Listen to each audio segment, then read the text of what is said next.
Hello students, first videos में हमने अभी आपको संज्ञा शब्द रूप प्रकरण में डेफिनेशन बताई थी। संज्ञा शब्द के संस्कृत भाषा में शब्द के 2 प्रकार होते हैं, अजंत और हलंत शब्द। इनकी डेफिनेशन भी बताई थी।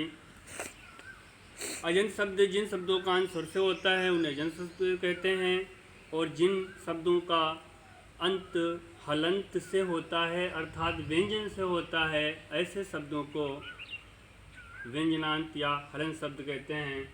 तो अब कोई सा भी शब्द हो सकता है, उसका हम आकलन करेंगे शब्द के अंत से। जैसा कि अब हम आगे सीखेंगे, ये अजंत शब्द के भेद हैं, अजंत शब्द के ही रूप हैं, जो कि सबसे पहला आता है अकारांत पुल्लिंग राम शब्द के रूप। ठीक है, इसमें बच्चों ये अगर हमने ये सीख लिया, ये पूरा चैप्टर सीख लिया, ये पूरे राम शब्द के रूप सीख लिए, तो हमें सैकड़ों शब्दों को हम ऐसे ही बना सकते हैं जैसे कि हमने ये आपको करवाए हुए हैं। तो देखो यहाँ आता है प्रथमा व्यक्ति में रामाः, रामोः, रामाः। ये हमारी प्रथमा व्यक्ति हो गई। ये राम शब्द के रूप हैं, पुल्लिंग शब्द हैं। इसी तरीके से अन्य शब्दों के रूप भी बना सकते हैं, मैं बताऊंगा आपको अभी। दूसरी विभक्ति है रामम, रामो, रामान।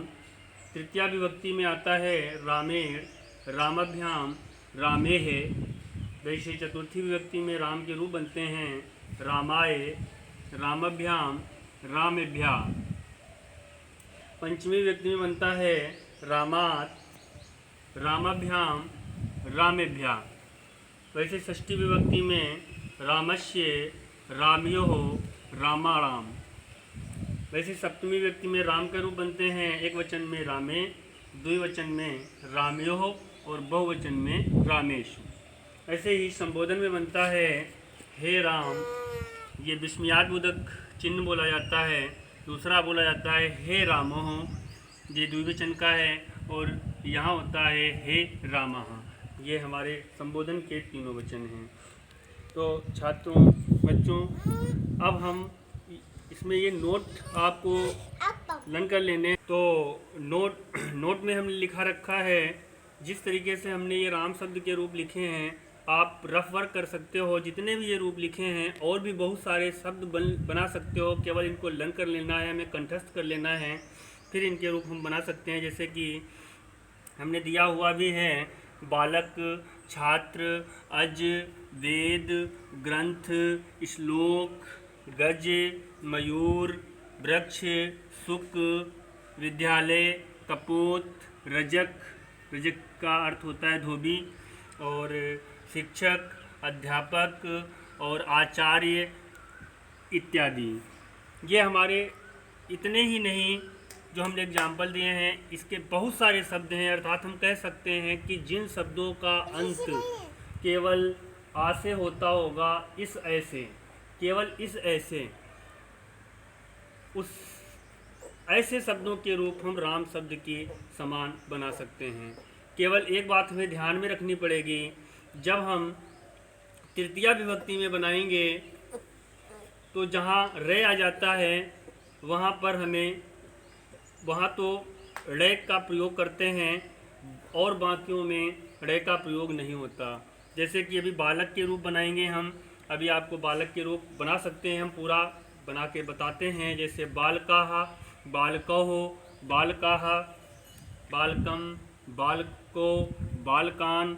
अब यहाँ क्या होना चाहिए, बालकेण, जबकि बालकेण नहीं होगा, यहाँ होना चाहिए रामेण लिखा हुआ है, तो हम यहाँ न लाएंगे, क्योंकि बालक शब्द में 3 जितने भी वर्ण हैं उसमें रे शब्द नहीं आया है, इसलिए वहाँ नहीं लिखेंगे। तो यहाँ बालक से बनेगा बालकेन।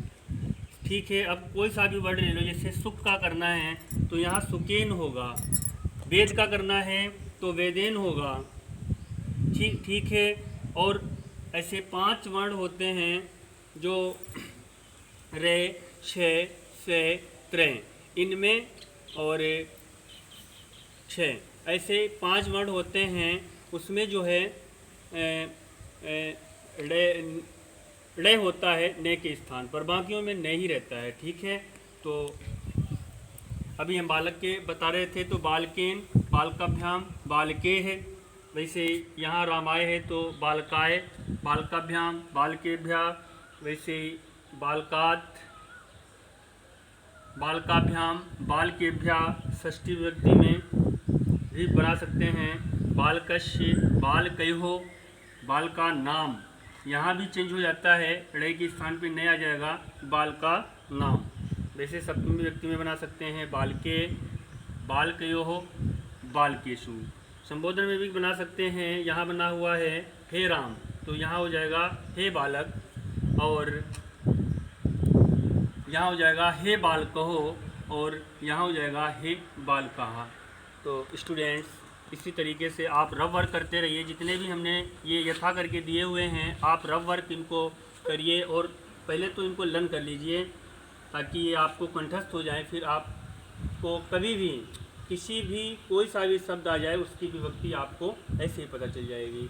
ये हमारे 10th क्लास में जो इसकी प्रथमा विभक्ति है, द्वितीय विभक्ति है, तृतीय विभक्ति है, वाच्य परिवर्तनम में बहुत ही उपयोगी है, और स्पेशली रूप से 10th और 8th क्लास के बच्चों के लिए बहुत ही उपयोगी है। बाकी 6, 7, 8, 9, 10 ये पूरा लर्न करने की कोशिश करें। धन्यवाद।